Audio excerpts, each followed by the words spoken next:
Good morning प्यारे बच्चों। मेरा नाम अंजू गर्ग है। मैं सरकारी हाई स्कूल पूरनपुर विखे बतौर मैथ मिस्ट्रेस अपनी सेवा निभा रही हाँ। तो अज मैं तुहानू क्लास 10वीं अध्याय 6.3 की त्रिभुजा दियां समरूपता बारे कुछ दसन जा रही हाँ।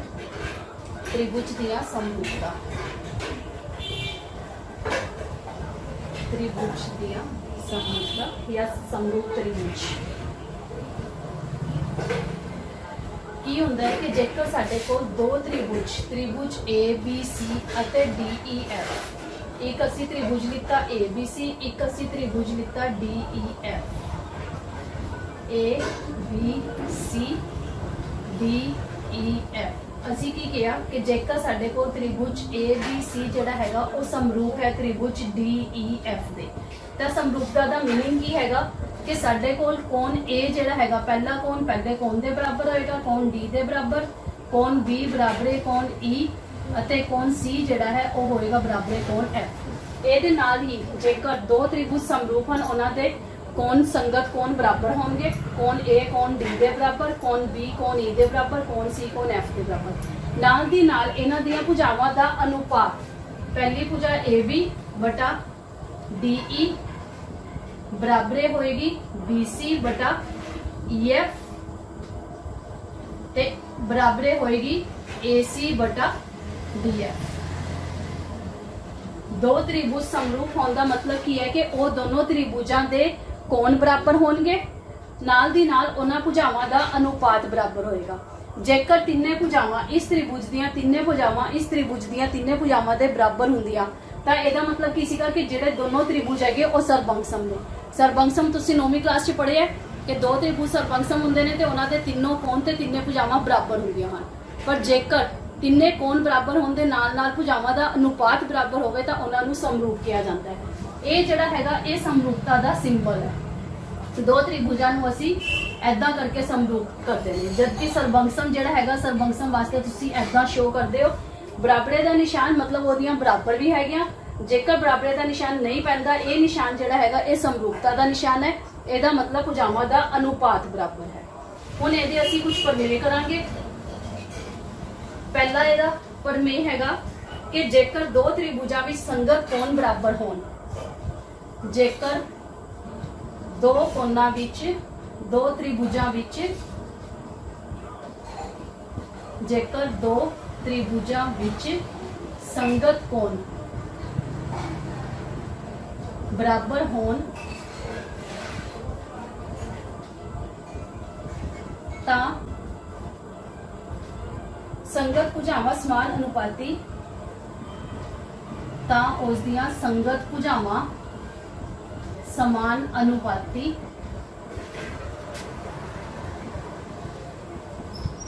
हुंदियां हन।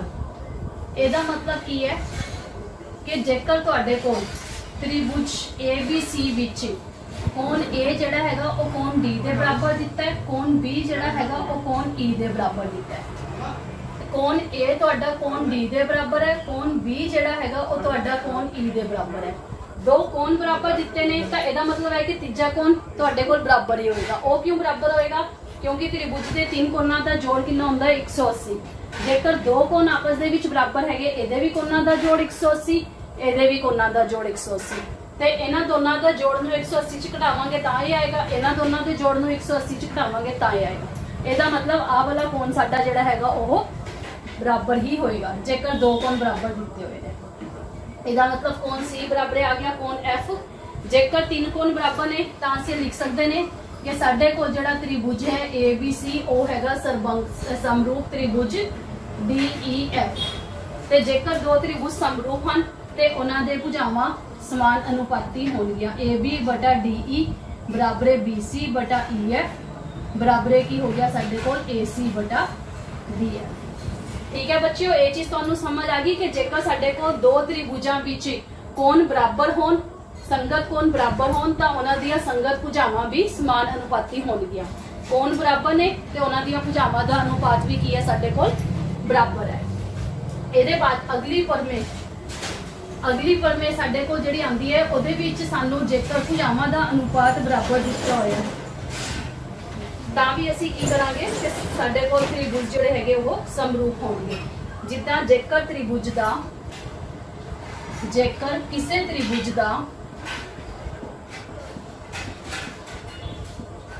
ਤ੍ਰਿਭੁਜ ਦਾ ਇੱਕ ਕੋਣ ਅਤੇ ਦੂਜੇ ਤ੍ਰਿਭੁਜ ਦੇ ਦੂਸਰੇ ਤ੍ਰਿਭੁਜ ਦੇ ਇੱਕ ਕੋਣ ਦੇ ਬਰਾਬਰ ਹੋਵੇ, ਇੱਕ ਕੋਣ ਦੇ ਬਰਾਬਰ ਹੋਵੇ ਅਤੇ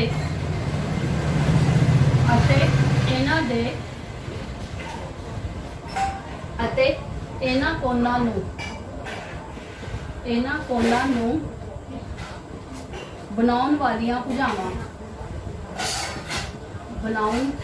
ਭੁਜਾਵਾਂ ਸਮਾਨ ਅਨੁਪਾਤ ਵਿੱਚ ਹੋਣ।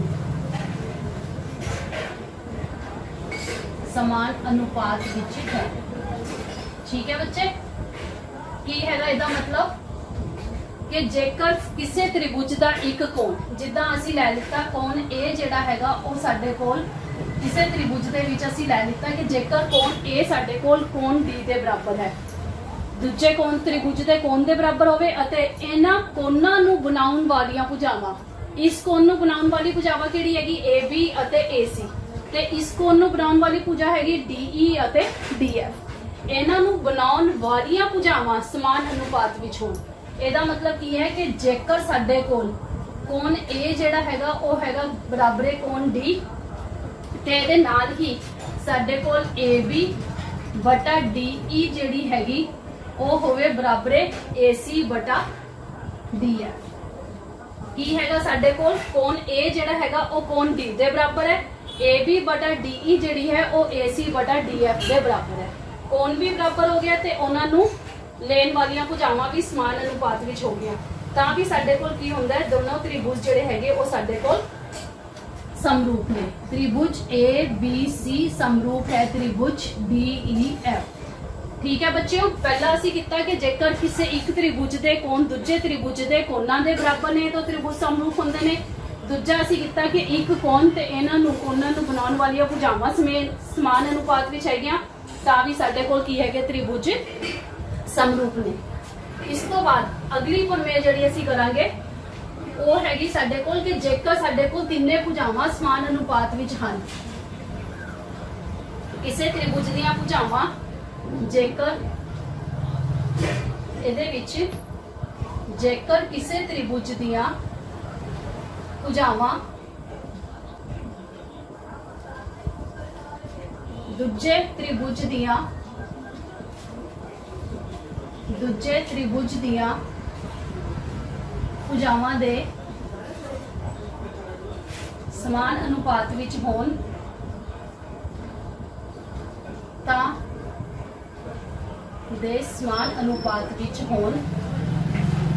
ਵੀ ਸਾਡੇ ਕੋਲ ਤ੍ਰਿਭੁਜ ਜਿਹੜੇ ਹੈਗੇ ਸਮਰੂਪ ਹੁੰਦੇ ਨੇ। ਤਾਂ ਤ੍ਰਿਭੁਜ ਸਮਰੂਪ ਹੁੰਦੇ ਹਨ। ਇਹਦਾ ਮਤਲਬ ਕੀ ਹੈ ਤੁਹਾਡੇ ਕੋਲ ਕਿ ਇੱਕ ਤ੍ਰਿਭੁਜ ਦੀਆਂ ਤਿੰਨ ਭੁਜਾਵਾਂ AB BC AC, ਇਸ ਦੀਆਂ ਭੁਜਾਵਾਂ ਦੇ ਸਮਾਨ ਅਨੁਪਾਤ ਵਿੱਚ ਹਨ। ਮਤਲਬ AB ਬਟਾ DE ਬਰਾਬਰੇ ਹੈਗਾ BC ਬਟਾ EF ਬਰਾਬਰੇ ਹੈਗਾ AC ਬਟਾ DF। ਹੁਣ ਤਿੰਨੇ ਭੁਜਾਵਾਂ ਸਮਾਨ ਅਨੁਪਾਤ ਵਿੱਚ ਦਿੱਤੀਆਂ ਨੇ।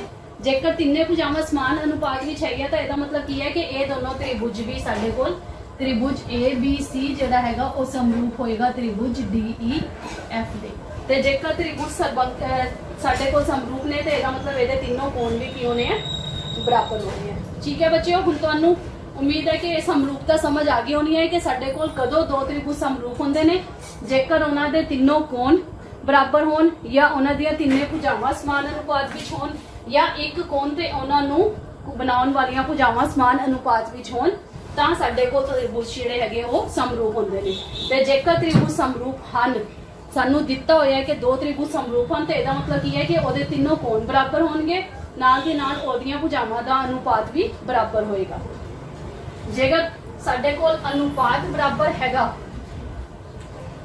ਜੇਕਰ ਸਾਡੇ ਕੋਲ ਭੁਜਾਵਾਂ ਜਿਹੜੀਆਂ ਹੈ ਉਹ ਬਰਾਬਰ ਹੈਗੀਆਂ, ਅਨੁਪਾਤ ਨਹੀਂ ਬਰਾਬਰ, ਭੁਜਾਵਾਂ ਹੀ ਬਰਾਬਰ ਹੈਗੀਆਂ ਤਾਂ ਤ੍ਰਿਭੁਜ ਕੀ ਹੁੰਦੇ ਨੇ?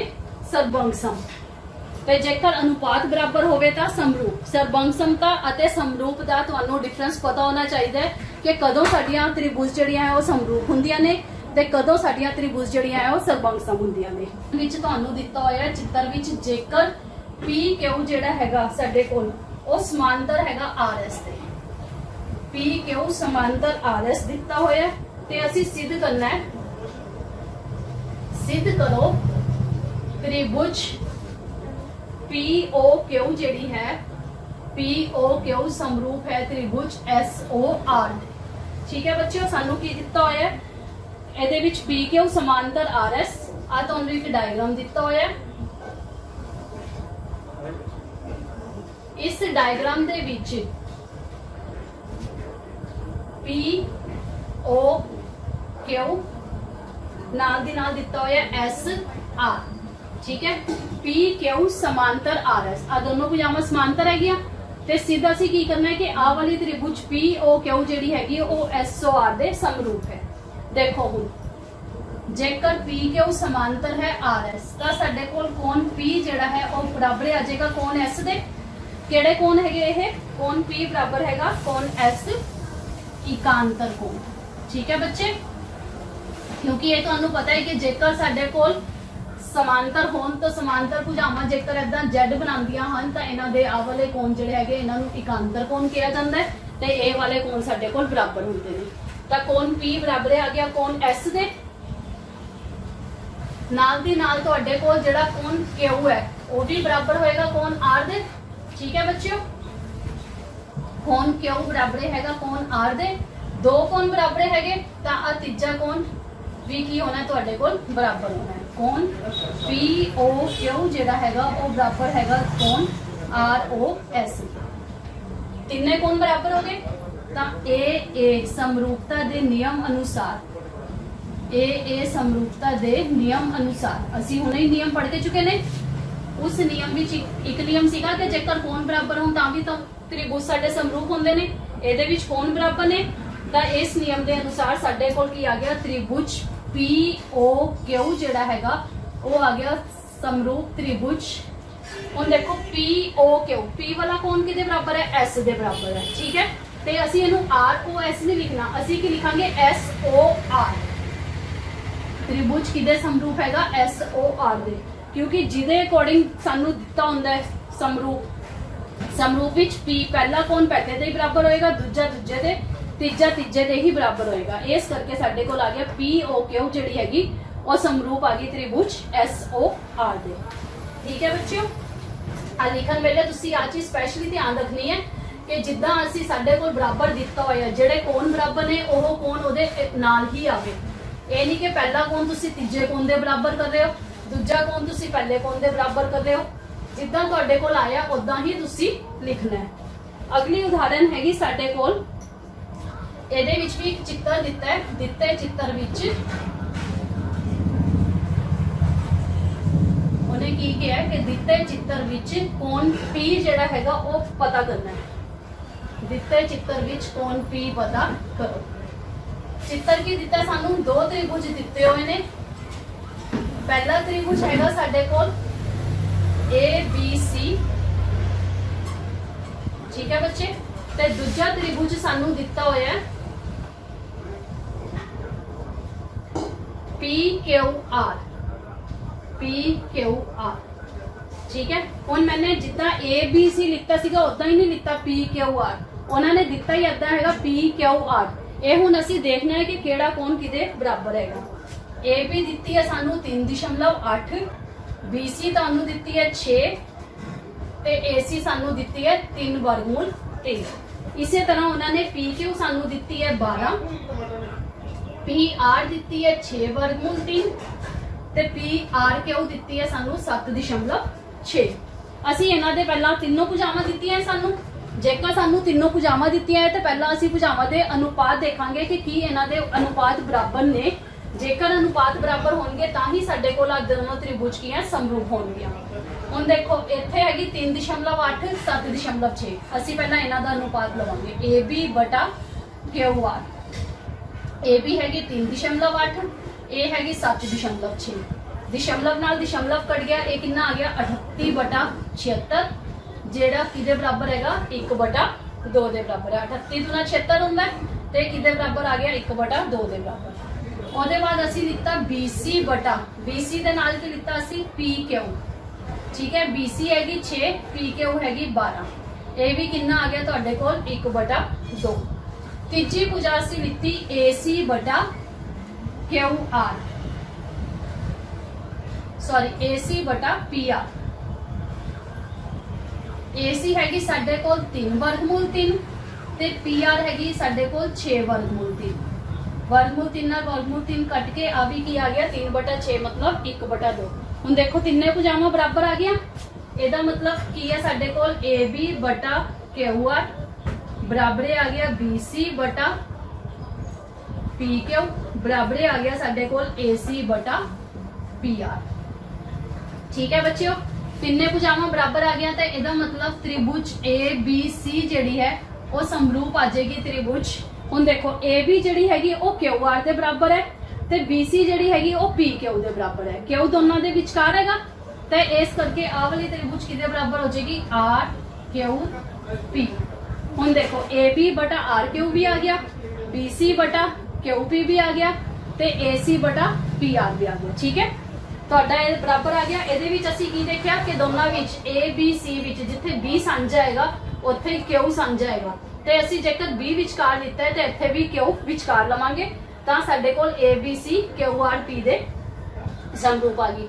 ਸਮਰੂਪ ਆ ਗਈ ਤਾਂ ਇੱਥੋਂ ਸਾਨੂੰ ਪਤਾ ਲੱਗ ਜਾਏ ਕਿ ਕੋਣ P ਜਿਹੜਾ ਹੈਗਾ ਉਹ ਕੋਣ ਕਿਹਦੇ ਬਰਾਬਰ ਹੈਗਾ C ਦੇ ਬਰਾਬਰ। ਕੋਣ C ਜਿਹੜਾ ਹੈ ਉਹ ਬਰਾਬਰ ਆ ਗਿਆ ਕੋਣ P।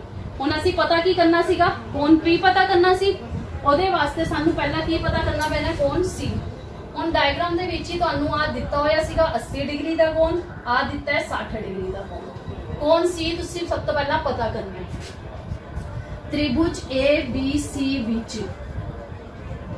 ਇਹਦੇ ਵਿੱਚ ਸਾਨੂੰ ਪਤਾ ਹੈ त्रिभुज ਦੇ ਤਿੰਨ ਕੋਣਾਂ ਦਾ ਜੋੜ ਕਿੰਨਾ ਹੁੰਦਾ ਹੈ 180 ਡਿਗਰੀ। ਕੋਣ A ਜਮਾ ਕੋਣ B ਜਮਾ ਕੋਣ C ਬਰਾਬਰ ਹੈ 180 ਡਿਗਰੀ। 80 जमा 60 जमा कोण C बराबर 180 डिग्री। इथों की आ गया साडे कोल 80 जमा 60 140 जमा कोण C बराबर 180 डिग्री। तो कोण C कितना आ गया साडे कोल 40 डिग्री जेड़ा कि किदे बराबर है कोण P दे बराबर है।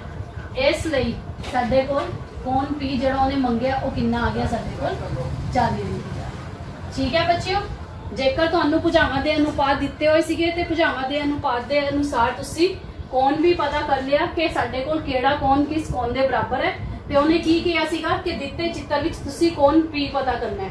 ਸਮਰੂਪਤਾ ਦੇ ਅਨੁਸਾਰ ਤੁਸੀਂ ਦੇਖਿਆ ਕਿ ਕੋਣ P ਜਿਹੜਾ ਹੈਗਾ ਉਹ ਕੋਣ C ਦੇ ਬਰਾਬਰ ਹੈ ਤਾਂ ਤੁਸੀਂ ਪਹਿਲਾਂ ਕੋਣ C ਪਤਾ ਕੀਤਾ। ਕੋਣ C ਪਤਾ ਕਰਨ ਤੋਂ ਬਾਅਦ ਤੁਹਾਡਾ ਕੋਣ C ਦੇ ਨਾਲ ਹੀ ਕੀ ਆ ਗਿਆ ਕੋਣ P ਜਿਹੜਾ ਕਿ ਕਿਹਦੇ ਬਰਾਬਰ ਹੈ 40 ਡਿਗਰੀ ਦੇ ਬਰਾਬਰ ਹੈ।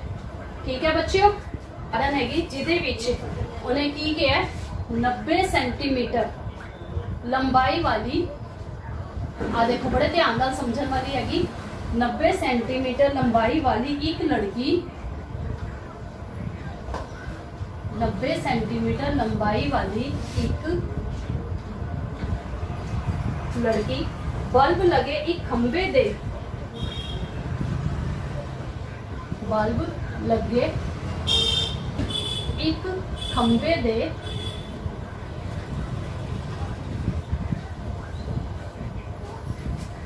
आधार तो एक खंबे दे आधार तो 1.2 मीटर पर सेकंड 1.2 मीटर पर सेकंड दी चाल नाल दूर जा रही है।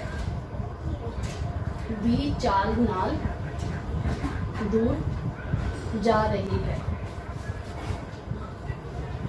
ठीक है बच्चों, उन्हें कहा है कि जेकर बल्ब जमीन तो जेकर बल्ब जड़ा हैगा और जमीन तो 3.6 मीटर ऊंचाई ते 3.6 मीटर ऊंचाई ते होवे ता 4 सेकंड सेकंड बाद उस लड़की दी 4 सेकंड बाद उस लड़की दी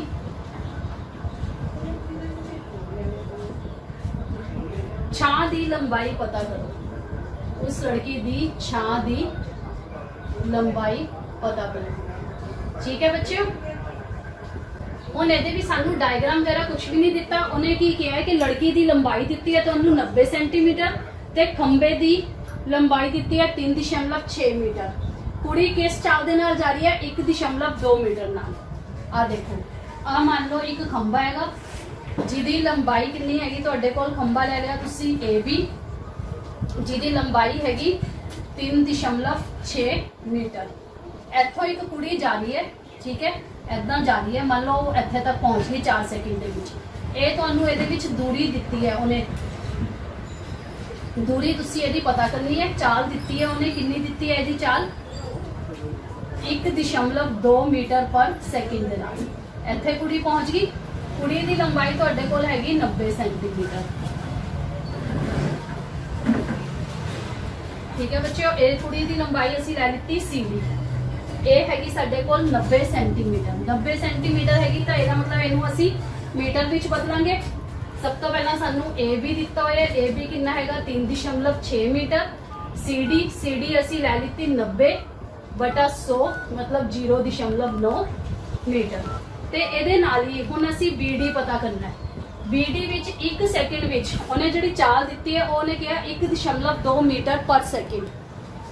ਤੇ ਜਿਹੜੀ ਚਾਲ ਹੈ ਉਹ 1 ਸੈਕਿੰਡ ਦੇ ਵਿੱਚ 1.2 ਮੀਟਰ ਦੀ ਦੂਰੀ ਤੈਅ ਕਰ ਰਹੀ ਹੈ।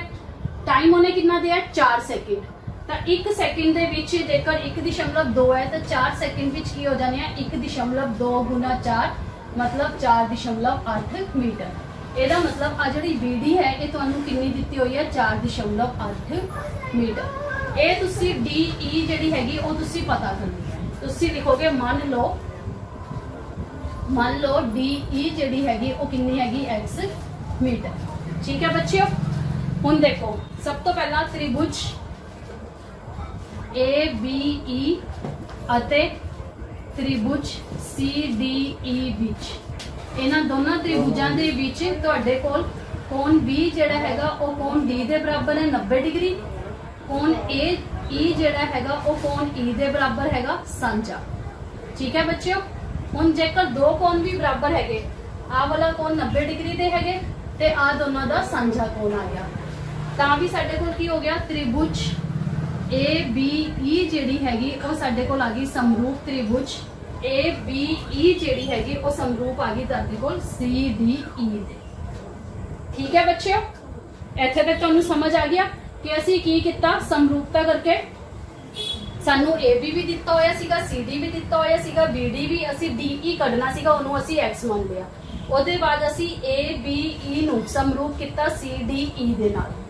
ਸਮਰੂਪਤਾ ਵਿੱਚ ਅਸੀਂ ਕੀ ਕੀਤਾ, ਇੱਕ ਆ 90 ਡਿਗਰੀ ਦਾ ਕੋਣ ਕੀਤਾ, ਆ ਦੋਨਾਂ ਦਾ ਇਸ ਤ੍ਰਿਭੁਜ ਦੇ ਵਿੱਚ ਵੀ ਆ ਵਾਲਾ ਕੋਣ ਆ ਰਿਹਾ ਤੇ ਇਸ ਤ੍ਰਿਭੁਜ ਦੇ ਵਿੱਚ ਵੀ ਆ ਰਿਹਾ। ਇਹਦਾ ਮਤਲਬ ਆ ਕੀ ਹੈ, ਦੋਨਾਂ ਦਾ ਸਾਂਝਾ ਕੋਣ ਹੈਗਾ। ਇੱਕ ਸਾਂਝਾ ਕੋਣ ਹੋ ਗਿਆ ਤੇ ਇੱਕ 90 ਡਿਗਰੀ ਦਾ। ਇਹ ਸਮਰੂਪਤਾ ਕਰਕੇ ਇੱਕ ਕਿਹੜੀ ਸਮਰੂਪਤਾ ਕਰਕੇ ਹੋਇਆ, ਇਹ ਸਮਰੂਪਤਾ ਨਿयम अनुसार। ठीक है, ਇਹ की समरूपता नियम अनुसार की हो गया ਤੁਹਾਡੇ ਕੋਲ ਆ ਦੋਨੋਂ ਤ੍ਰਿਭੁਜ ਜਿਹੜੇ ਹੈਗੇ ਉਹ ਸਮਰੂਪ ਹੋ ਗਏ। ਸਮਰੂਪ ਹੋਣ ਤੇ ਅਸੀਂ ਇਹਨਾਂ ਦੇ ਭੁਜਾਵਾਂ ਦਾ ਅਨੁਪਾਤ ਲੈ ਸਕਦੇ ਨੇ। ਦੇਖੋ ਮੈਂ ਇੱਥੇ ਆ ਰੱਬ ਕਰਨ ਲੱਗੀ ਹਾਂ ਵਿੱਚ, ਇੱਥੇ ਤੁਹਾਡਾ ਸਮਰੂਪਤਾ ਦਾ ਨਿਯਮ ਆ ਜਾਏਗਾ। ਕੀ ਹੈਗਾ ਸਾਡੇ ਕੋਲ AB ਬਟਾ ਇੱਥੋਂ ਆ ਗਈ CD ਬਰਾਬਰ ਆ ਗਿਆ ਸਾਡੇ ਕੋਲ AE ਦੇ ਨਾਲ ਅਸੀਂ ਲੈਣੀ ਹੈ BE ਬਟਾ DE। ਠੀਕ ਹੈ ਬੱਚਿਓ, ਹੁਣ ਦੇਖੋ AB ਕਿੰਨੀ ਹੈਗੀ ਤੁਹਾਡੇ ਕੋਲ 3.6 ਬਟਾ CD ਕਿੰਨੀ ਹੈਗੀ, ਇਹਨੂੰ ਅਸੀਂ ਮੀਟਰ ਵਿੱਚ ਬਦਲਿਆ ਸੀਗਾ 0.9 ਕੀਤਾ ਸੀਗਾ ਬਰਾਬਰ BE ਕਿੰਨੀ ਹੈ BD ਜਮਾ DE ਅਸੀਂ X ਮੰਨੀ ਸੀਗੀ ਤੇ ਕਿੰਨੀ ਆ ਗਈ 4.8 ਜਮਾ X ਤੇ ਥੱਲੇ ਕਿੰਨੀ ਆ ਗਈ ਤੁਹਾਡੇ ਕੋਲ DE ਜਿਹੜੀ ਕਿਹਦੇ ਬਰਾਬਰ ਹੈ X ਦੇ ਬਰਾਬਰ ਹੈ। ਹੁਣ ਇੱਥੇ ਵੀ ਦਸ਼ਮਲਵ ਦੇ ਬਾਅਦ ਇੱਕ ਹੀ ਡਿਜਿਟ ਹੈਗੀ, ਇੱਥੇ ਵੀ ਇੱਕ ਡਿਜਿਟ ਹੈ, ਦਸ਼ਮਲਵ ਨਾਲ ਦਸ਼ਮਲਵ ਕੱਟ ਜਾਏਗਾ, ਕਿੰਨਾ ਆ ਗਿਆ 36/9 ਬਰਾਬਰ 4.8 ਜਮਾ X ਬਟਾ X। 9 ਦੇ ਨਾਲ ਇਹ ਕੱਟ ਕੇ 4 ਆ ਗਿਆ 4 बराबर 4.8 जमा x बटा x। ठीक है बच्चों, हुण मैं इत्थे हल करन लगी हां। हुण सानू आ डायग्राम दा समझ आई गया है कि की दित्ता होया सानू। इनू 4/1 करके तिरछी गुना करांगे। 4x बराबर कितना आ गया 4.8 जमा x। 4x माइनस x बराबर कितना आ गया 4.8।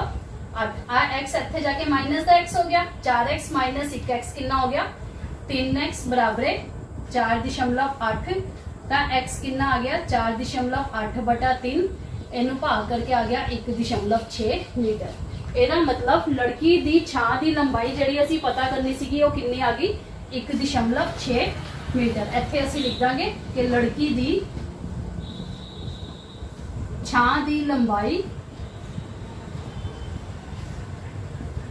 लंबाई बराबर 1.6 मीटर। ठीक है बच्चों, आ तुहानू समझ आ गया होना है कि डायग्राम दे विच सानू खंबा दिता होया सीगा जिहदे ते बल्ब लग्या है और कुड़ी दी परछाई उत्थे बन रही सीगी। उन्होंने कुड़ी दी छां दी मतलब ओदी परछावे दी लंबाई पूछी सीगी। कुड़ी 1.2 मीटर पर सेकंड दी चाल दे नाल 4 सेकंड विच ओ जिन्नी अगे वधी सीगी ओ असी दूरी कढ लई। ओ दूरी किन्नी आई सीगी साडे कोल 4.8 मीटर। ओदे अनुसार असी लड़की दी छां दी लंबाई पता कर ली। ठीक है बच्चों, हुण मैं एक बार फिर तुहानू समरूपता दे ही नियम दोबारा तो एक्सप्लेन करन लगी हां। समरूपता विच असी की करदे सीगे कि जेकर साडे कोल दो त्रिभुज, ये तो तुहानू समरूपता ते सरबंगसम दा तो डिफरेंस पता लग गया होना चंगी तरह कि कदों साडे कोल त्रिभुज सरबंगसम हुंदे ने ते कदों साडे कोल त्रिभुज समरूप हुंदे ने। जेकर साडे कोल त्रिभुज ए बी सी समरूप हैगा त्रिभुज डी ई एफ। ठीक है बच्चों, यही असी कितना सीगा सब तो पहला समरूपता दा सिंबल ए बी सी समरूप है त्रिभुज डी ई एफ। ते समरूपता विच असी कितना सीगा कोण ए बराबर है कोण बी, कोण बी बराबर है कोण ई, कोण सी बराबर है कोण एफ। ठीक है, तीनों कोण बराबर सीगे अते इन्हां दे नाल ही इन्हां दे भुजावां दा अनुपात ए बी बटा डी ई बराबर सीगा बी सी बटा ई एफ बराबर सीगा ए सी बटा डी एफ। ठीक है बच्चों, ये साडे कोल समरूपता दे नियम सीगे। सरबंगसम जेकर ये तीनों भुजावां बराबर होंदियां तां साडे कोल त्रिभुज सरबंगसम होनी सीगी। सरबंगसमता अते समरूपता दा तुहानू डिफरेंस भी पता होना है। त्रिभुज कदों समरूप होंदे ने ये भी तुहानू चंगी तरह समझ विच आ गया होना है। हुण मैं उम्मीद करती हाँ कि तुहानू ये टॉपिक बड़ी चंगी तरह समझ आया होना है ते तुसी समरूपता बड़ी चंगी तरह कर सकते हो। ये क्वेश्चन तुसी बड़ी चंगी तरह हुण हल कर सकते हो। धन्यवाद।